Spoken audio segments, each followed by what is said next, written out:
Welcome. This is a review of the first appearance of Ghost Rider, or it also could be from his first comic book that he started in 1973, which ran, well, technically, I guess 72 to 83. But he actually first appeared in Marvel Spotlight number 5 in 72. But this is the what he looked like back then. So he wasn't like rocking like the black leather punk look yet. So he actually started out in this outfit. There have been several different companies that have done this particular figure. Like I think Diamond Select did one back in the day. I miss Diamond Select. They were a cool company, but they are no longer with us. So the figure itself, you can see is a pinless figure, so you can add it to that. He does have that weird ab crunch, but luckily because of the lines on Johnny Blaze's outfit, it hides it, so it's not glaringly standing out as much.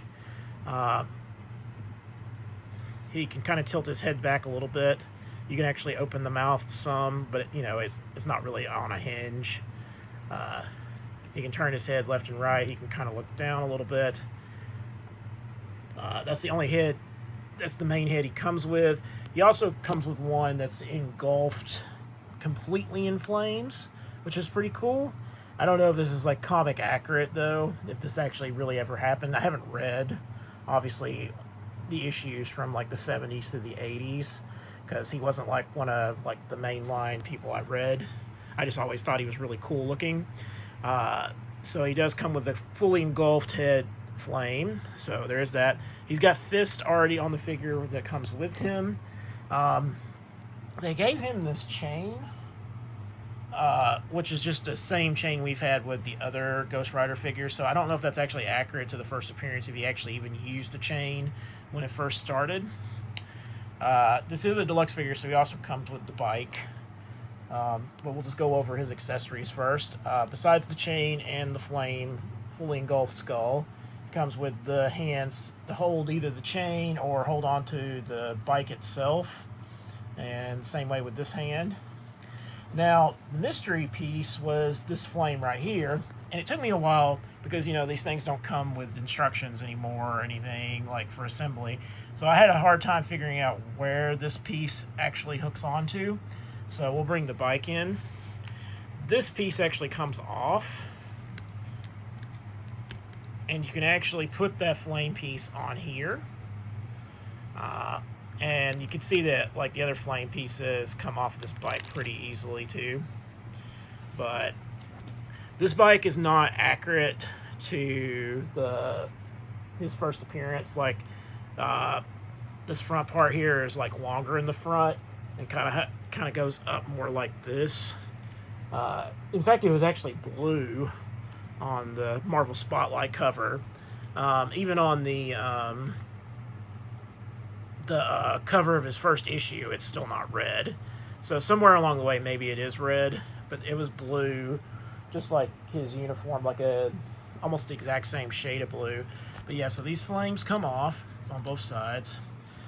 This one's a little bit tighter on there on mine than this other piece, and then these front pieces, as you see, come off here. The bike was easily to assemble, so when you first get it, like this top piece where the handlebars are, you have to attach that yourself. But yeah, that flame piece, just like I said, goes in that whole peg once you take that part off, which wasn't on the Marvel Spotlight cover. This piece wasn't, so if you want to make the bike try to look a little bit more accurate, I would take it off. This skull actually can come off of this pike thing. On some of the promo shots, they have Johnny Blaze like holding the skull, so you can take that off of there. Just have that not on the bike too. But yeah, that just really bugged me, and I had to do a lot of. And finally, there was a YouTube channel where they actually showed, and they were like the first ones to really address this piece where it came from. So mystery solved there. Again, they should just with the little warranty thing or whatever that comes with it, like they should just include the instructions in this, especially if it's something you have to put minorly together. I know it's kind of should have been intuitive, but it wasn't. But all in all, aside from like the comic book inaccuracies of the bike, because it's clearly where they just kind of reuse some of the mold from previous Ghost Rider bikes, and that's what they did. And I mean, I understand for a cost-saving purposes, but if you want something like extremely comic accurate, you're really not going to get it as far as the bike goes. But no, the figure itself, though, actually does look like the first appearance. And then, I don't know if the camera can pick that up really well in there, but his eyes are red in there. Well, it just looks really cool. So the figure itself is really nice, especially if you like the classic Ghost Rider look.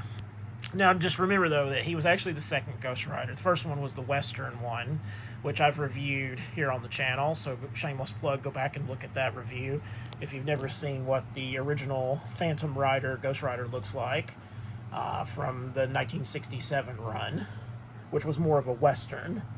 But yeah, this was Johnny Blaze's first appearance. Let me know in the comments, what did you think of this guy? Are you picking it up? You know, with rising prices, I understand why you wouldn't.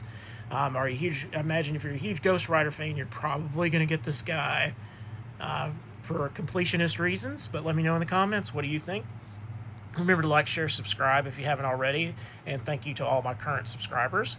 Hit that bell notification for when the next video drops so you don't miss a single review.